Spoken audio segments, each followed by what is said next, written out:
Hi everyone! Jad Fairs for today's video.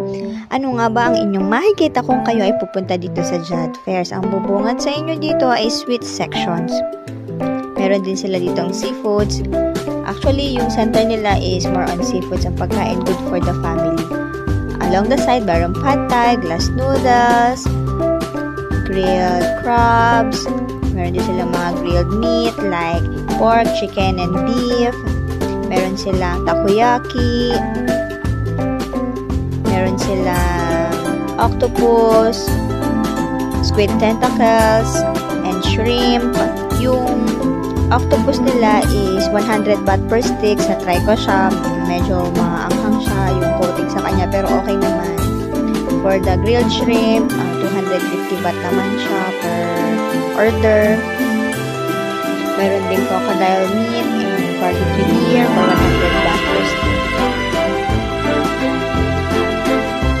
At kung dessert naman ang hanap ninyo, meron ditong mango sticker rice for as low as 60 baht yung maliit and 100 baht naman yung malaki. Meron din silang durian.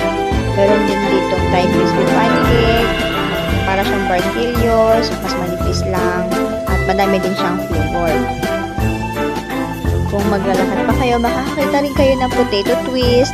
70 baht siya. Kayo ang pipili ng flavor na ilalagay doon. Meron din sausage for 80 baht. And meron din siyang tangkulo.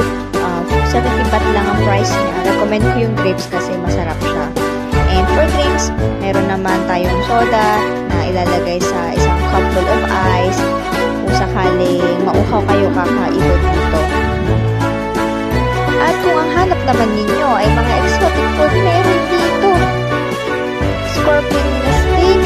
Meron din tayo fried insects in a cup for as low as 100 baht.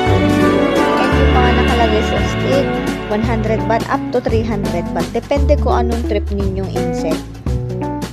Kaya hanga ako sa mga naghahanap nito at antibay ng sigmura nyo. At meron din namang crickets. At sa mga naghahanap naman ng pagkain galing sa lamang dagat, meron tayong dancing shrimps, meron tayong squid sashimi, and shrimp also for as low as 160 baht. Depende sa size. At kung ang hanap naman ninyo is crocodile meat, meron dito 80 baht siya per stick.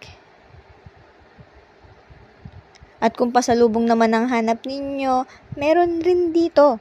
Meron ditong clothes for kids, women, men. Meron din dito